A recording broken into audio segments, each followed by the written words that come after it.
Hello everyone, my name is Jeff Warrico and I'm Vice President of Product Management for Oracle Service. And I really appreciate all of you sticking with us to this point in the presentation because I really think you're going to enjoy this next section.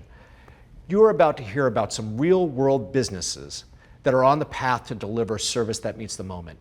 And the first company we want to show you is Razer. They're the world's leading lifestyle brand for gamers, and they are focusing on service automation to keep their customers in the game, while at the same time building an experience that is agile enough for them to make changes with anything the world throws at them. So let's hear more from the Razer team. We strive for customer satisfaction across the board and making sure every interaction from our customer base is one that's extremely positive. What we do is service any type of gamer anywhere at any point in time so that we can continue to stay being the premier provider for all things gaming. When the calls do come in, we have the ability to pop the customer's history and all the other times that person might have reached out to us so that an agent has what they need and can give you that information as soon as possible. For me, it's really just making the customer experience a lot better. That's my number one goal. And digital first allows us to be very nimble and very agile. We started adding videos to our chat, to our ODA. We saw a huge increase in terms of viewing, and also the answers got a much better rating. We're able to get instant feedback, where we can move very quickly. That's really important for us. And also the customer experience has also improved drastically as well. I mean, we've seen our NPS score improve at least 10 points since we started doing all of these little things. And so we've seen that, digital assistant, it's helped us tremendously by cutting not only the cost, but also making the customer experience better. Regardless of who we partner with on the back end or who our customers don't know that, right? All they know is that this is Razer, right? I mean, if it works, it works. If it doesn't, then it's on Razer. And so it's very important to make sure that we collaborate, and we do a very close collaboration with Oracle. When you look at the Razer fan base, you're dealing with incredibly tech-savvy people. Oracle's had the opportunity to learn so much from Razer through this journey. How they're looking to expand to these other use cases, whether it be commerce and loyalty through Razer Gold, is going to be incredibly valuable for us. And we just want to make sure we're part of that ride because it's going to enhance all of our products across CX.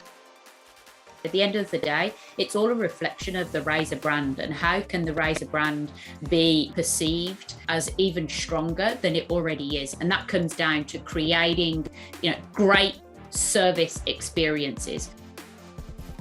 People might look at it and might go, well, hang on, Five9's got this capability and Oracle's got that capability as well. But ultimately, it doesn't matter. We have a role to play. Everyone has a role to play on the Razer team.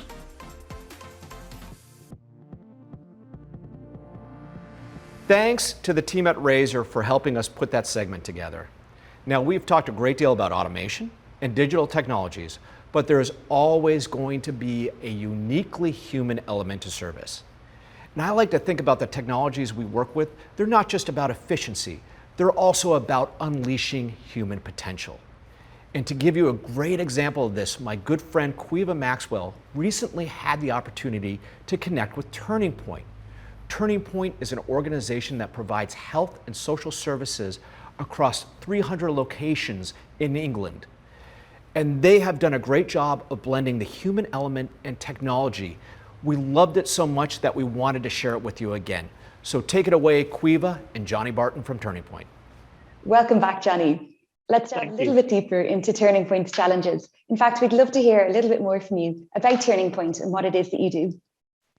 Thank you, and thanks for asking me back. Turning Point is a national health and social care charity. We're a social enterprise, and we work at over 300 locations across England and Wales. We work with people who've got drug and alcohol problems, mental health issues, learning disabilities. We've run GP practices for the homeless in the past. We have a whole range of services around the country. Right. Truly inspirational work that you do. I know you mentioned moving into the digital world, and I believe you've called it the 21st century journey. Yeah, we've constructed over the last 5 years of our digital strategy, looked at understanding that everybody goes into one of our services, whether it's going to be somewhere you're going to be for 6, 12 months in one of our mental health services, or whether it's somebody who's doing a needle exchange, someone who's wanting to be able to have a look at their alcohol use. Each of those journeys is actually breaking down in something really similar. We take people through the concept of we need to engage with them. We need them to be able to contact us in as many ways as possible. We want to be able to assess and screen to check the way that the issues that they've got and how we can best help them, plan how we do that, and then manage them through the process and help them out the other side, and always be there to be able to deliver aftercare. Now, each of those stages, we've been able to widen the number of channels that we deliver that over, from just face-to-face or telephone to a whole range of digital opportunities now, to try and make sure that actually people can pick the right channel for them at that right time. Everybody engages with things on a different basis, as we talked about on the panel, and that human-to-human interaction is always needed. But actually, sometimes our services are closed, but actually we can still take a referral, we can still help you on the journey. And that's what we see as a 21st century healthcare journey. It's about how people just move through our services and creating as many touch points as possible and creating choice. Sounds like you're really using that automation and to the best of the ability to assist in serving more people and serving them in the way that they're choosing to, while keeping that human touch, which is so important, like you say. Then tell me, how did COVID affect your delivery of these services? It was quite a shock to the system. I think it's probably fair to say the biggest challenge the organisation's ever faced. Overnight, obviously, our staff couldn't travel to work. Our community services, our clients couldn't travel in to see us. But also, we run care homes up and down the country, and we needed to keep these residential support that we deliver to people running. So there's a whole range of things that we've had to adapt and change to. How can we support our staff who are still at work, or at work today, and have been at work throughout the process in the site, helping people on a day-to-day basis, masked up, PPE, the full type of thing. We actually developed a quick app to be able to help us manage our PPE stock at the time as well, because it became very clear very quickly that we needed to be able to maintain the service quality that we did in our bricks and mortar services, where we're open 24/7. But for our community services, we had to change some of the models of our delivery. And luckily, we'd done quite a lot of the underpinning work to be able to deliver digital solutions, whether that be online treatment using our My Turning Point platform, which allows us to deliver structured treatment for people with drug and alcohol issues over a learning platform that they can engage with on a weekly basis with the support of their key worker remotely, or moving into delivering services over video. But luckily, we had quite a lot of the technology and digital solutions already in place. So to that point, Jenny, what is next for Turning Point? What are your plans? I think it's very much about doing more of the same. We just talked about in creating more choice, making sure that we've got all the channels that people use in their day-to-day lives available to them to be able to be in touch with Turning Point and Right Steps and Live Life as well. There are new channels always emerging.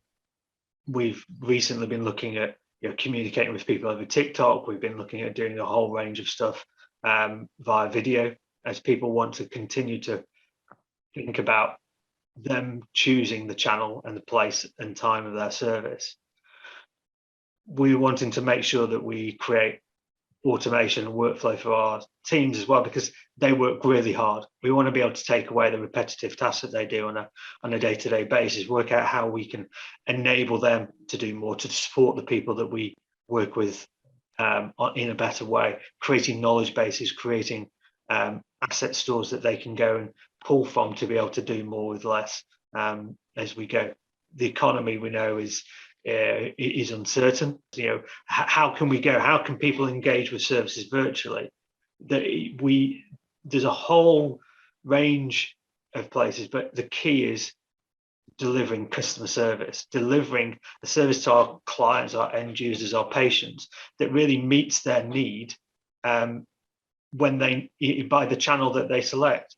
I think that's going to be key to be able to really take that feedback and continually build something that's more and more successful as we go, trying to help more people, is definitely why we're all here and working on the projects that we are. How can we use different technologies in order to be able to make sure that everybody can access our services, but all at the same time, as we mentioned on the chat with Andrew, not reinforcing the digital divide, but not wanting to make sure that we're not going to stop delivering our face-to-face services. We want to make our face-to-face services better. We want to be able to enable people to be able to get in touch with Turning Point and be able to gain from what they want, and be able to learn. Fantastic. Like you say, it really is, no matter what industry you're in, service is about the customer and responding to their needs in the moment. And if you're not doing that, then it isn't service. I think what you've done in Turning Point is such a fantastic example of blending the digital with face-to-face, with that human touch. And I know you've done a lot of work in developing service that's proactive, that's personalized, it's unique, it's convenient.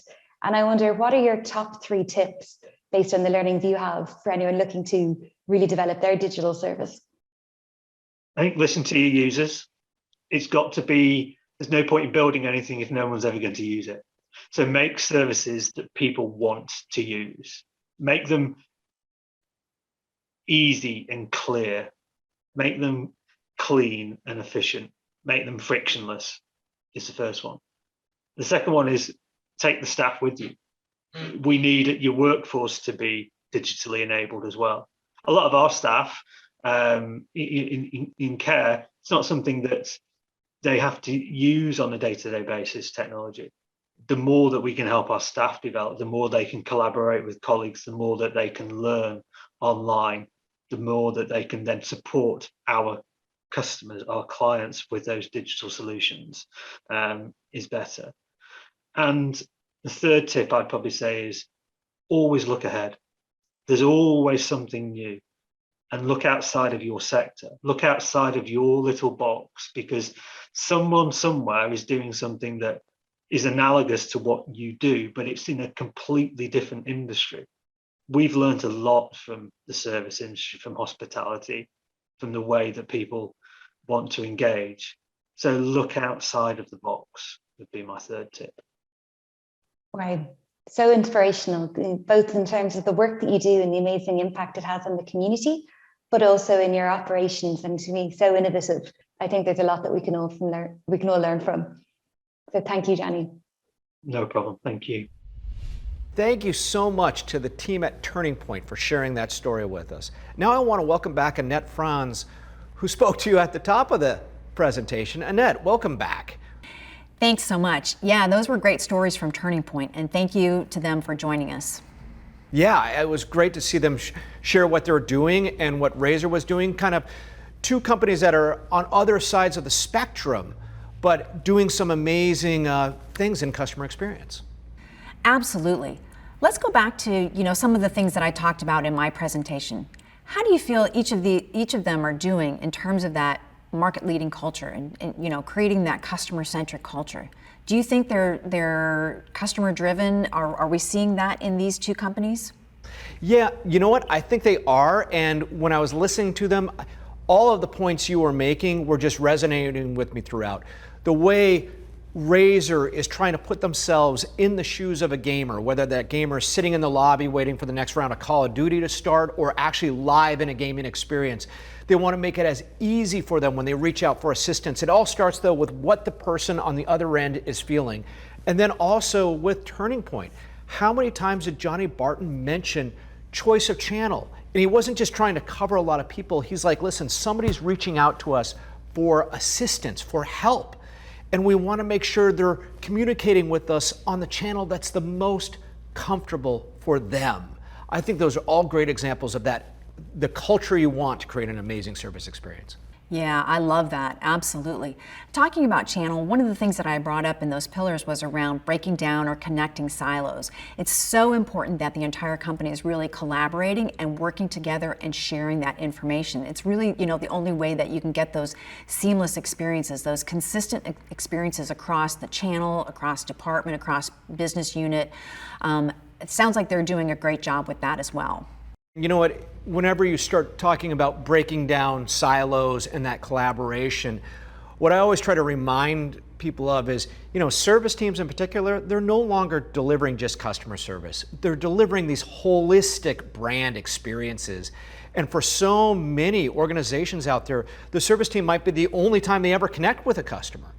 So they need to have access to commerce systems, sales systems, marketing systems, and know every different touch point a customer might have had before they engaged in order to deliver the service that they expected. So tearing down those silos is just essential now. Absolutely. And everything that you just said there, that's a great segue into the other pillar, which is employee experience, making sure that they have the tools and the technology, the training, the research, everything that they need to deliver a great experience. It sounds like Turning Point and Razor are doing a great job in designing and delivering great experiences for their employees. Yeah, and this is something I think so many people don't focus on enough, because Annette, like when you're in a service experience in particular or a sales experience, and you're engaging with somebody who's representing a brand, you can tell when you're speaking to somebody who's just really into it, who just loves their job, they're an enthusiast. It's almost like it's a hobby for them to help you. And how do you create these, super agents or super representatives? Well, you can't if you're weighing them down with all these systems and processes, and everything is so complex for them. The systems that are designed to support this service representative, they can also be the biggest barrier to delivering a fantastic customer experience. So when you put that employee first and everything you design is like, wait a minute, how are we going to make this easier for our people? When you put that focus and make that part of your culture as well, you're going to have all these service enthusiasts throughout your entire company. Absolutely agree. And that, is another great segue into another part that I was talking about, another one of those pillars that's critical to developing a market-leading culture, and that is around customer understanding. It's such a huge part of designing and delivering a great experience, taking the time to really listen to customers, walk in their shoes, and use what you've learned to design a better experience for customers, which was, if you think about that, doing such a great job with that customer understanding work and using it to design a better experience. Do we think that Razor and Turning Point are doing that as well? I think I think both serve as great examples of customer understanding, because when people think about knowing your customer, it's more than just having their name and address and their order number at your fingertips. It's knowing what channel do they want to talk on? How do they want to engage? Do they want to self-service? Do they want to talk to somebody? At that moment, do they just want something quick and easy, press a button and it's fixed? Or is this something that maybe a longer engagement, a more thoughtful engagement is more appropriate? You can see how they're working that in, particularly Turning Point. They're blending technology and that uniquely human aspect of service to where if somebody calls at 3 a.m. and nobody's available, you still need to engage with them. But then you also need to make it as easy as possible for people to come in and have these long-term counseling sessions with people and bring them into the fold and make them feel comfortable in this setting. The blend of human to technology and back, knowing what the customer wants, and also some of the channels that they are experimenting with. You see Turning Point's looking to do service on TikTok. Razor's doing stuff in game. They're going to meet their customers where they need assistance. That's all about listening to your customer. Yep. And you pulled in that last pillar very nicely there as well, which is all about technology, right? Making sure that technology is really allowing us to stay connected with our customers, but also making sure that employees have the right tools and the right technology they need to deliver that personalized experience that customers want at every touch point, every step, every call. I don't know if you want to add anything to that, but thought you did a great job just pulling it into that last point that you made there. So anything else about the technology? Yeah, sure. I mean, when you're looking at technology and data, we're Oracle, and this is what we do. We work with data, we work with technologies to allow our customers to create great experiences for their customers. But when you look at any of these examples, Turning Point, Razor, or any other company that we admire who's doing things so correctly, the big thing I really want to point out is the first 4 recommendations you had are paramount to having a successful technology and data strategy. You need to have the culture in place. You need to break down the silos. You need to put employee experience first and foremost. You need to really know your customer and know what they want from your technology. And once all those are in place, your technology and data strategy will be flawless. But if you neglect any of those four, it's going to fall short. I mean, because it just doesn't work in a vacuum. So we need to look at these recommendations, all 5 of them working in concert with one another in order to deliver an outstanding customer experience. I love that. I like how you summarize that, tie them all together, and they really all do work together. Not one of them can be, taken into account without the other. There's 5 pillars for a reason. So thank you to you and to the team from Razer and Turning Point. We've really enjoyed your presentation, Jeff, and their presentations as well.